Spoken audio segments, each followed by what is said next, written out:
would have imagined that the right-hand man of the Scarab god, excuse me, I meant the fist of the Scarab, would be this powerful and popular. Hashaton, the Scarab Fist, has become one of the most popular commander in Aetherdrift. It is cheap to cast, and that reanimation ability is relatively easy to achieve. You just need to find ways to discard creature cards and you're good to go. Luckily, in this video, we're gonna talk about how to build a commander deck for Hashaton Scarab Fist, and we are going to use the bracket system too. I'll be giving y'all two decks.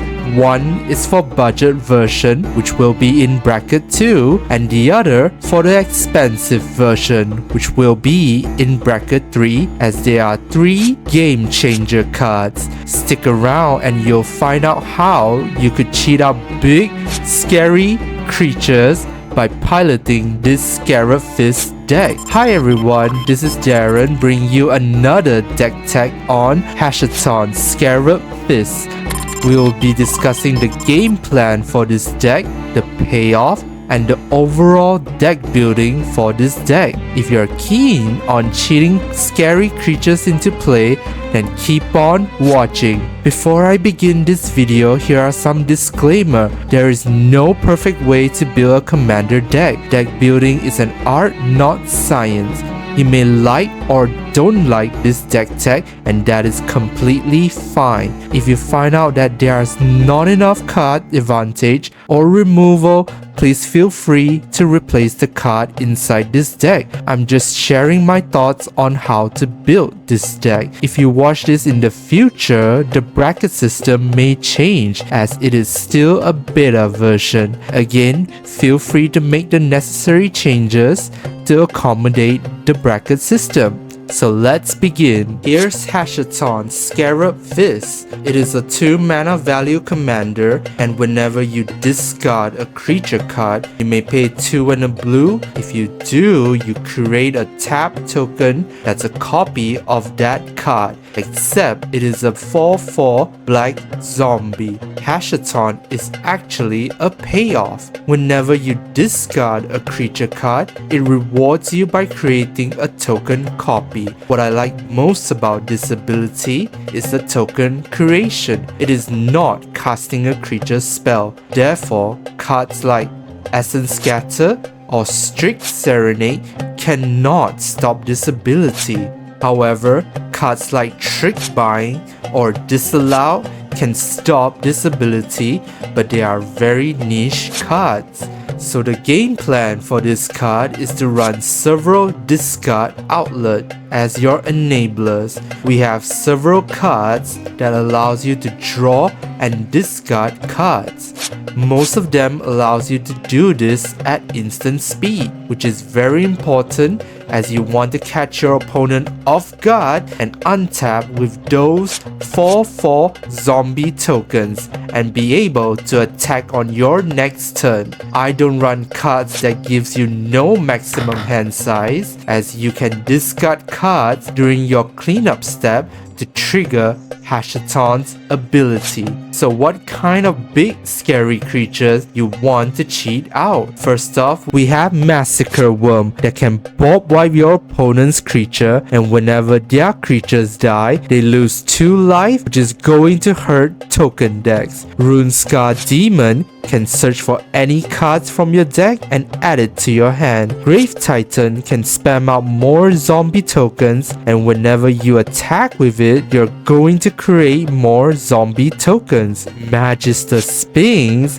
can instantly turn your opponent's life to 10, which is near lethal range, which you can attack them with your zombie army. You could also cheat out the Scarab God himself and trigger its upkeep ability to drain the table for each zombie you control. Moreover, when Hashaton revives the Scarab God, it will be a zombie token that counts towards Scarab God's upkeep ability. For the expensive version, you have more powerful toys to play with. Chancellor of the Annex and Void Winnower are going to annoy your opponent very much. Avacyn can provide board protection. Elish Norn can pump up your team and nerf your opponent's team. Hawksrail can debuff your opponent's board, making them unable to play creatures. Shieldred can punish your opponent and bring back one of your scary creature that you discarded. Razaketh can help you search for any scary creatures or protection spells to protect your board. Archon of Cruelty can help you draw a card, gain life, and punish your opponent. The imagination for this payoff section is limitless. You can add in more scary cards like some big scary Eldrazi, mass destructive creatures, or any big powerful creatures. It is up to you to decide how to punish your opponent. To add icing on the cake, here are some enhancer cards you can consider. Eternal Skylord can provide your zombie token flying, which is evasion and can attack your opponent safely. Gleaming Overseer can provide your zombie token hexproof and menace, which makes them very hard to deal with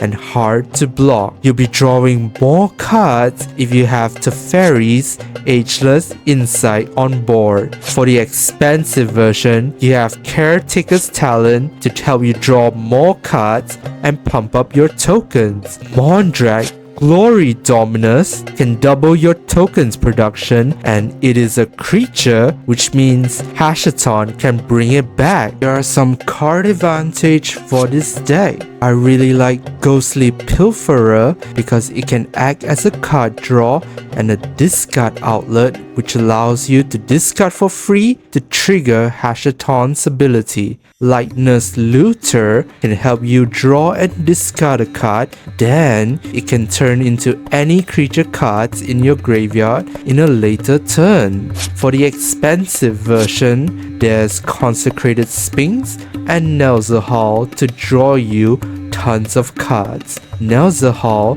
can act as a discard outlet too. Here are some RAM for this deck, which compose mainly of mana rock. Here are some targeted disruption and some mass disruption. Let's not forget to run some protection spells and some reanimation spell. For the expensive version, I recommend these 3 game changer cards for this deck. The first one is Demonic Tutor, which allows you to quickly search up for any of your enablers cards and cast them right away to get your deck going. Getting any discard outlet is very important for this deck. The next card is Cyclonic Rift, which is an absolute game changer as it bounces all your opponent's non-land permanents back to their hand. Moreover, you can cast this at instant speed. I choose Fierce Guardianship here because your commander is 2 mana value to cast, which unlock this card very easily. Moreover, I added Archaeomancer to take back these 3 cards if you already spend them. You can check out both budget and expensive version of this deck under the video description. With that being said, that is all for today's video. If you like jump scare your opponents, then you definitely want to play this deck. It is going to be really funny to see your opponent's reaction as you cheat out big scary creature. What do you guys think about this Hashaton deck? Please let me know down in the comment section. Thank you so much for watching, you guys, and I'll see you all in the next one. Bye bye.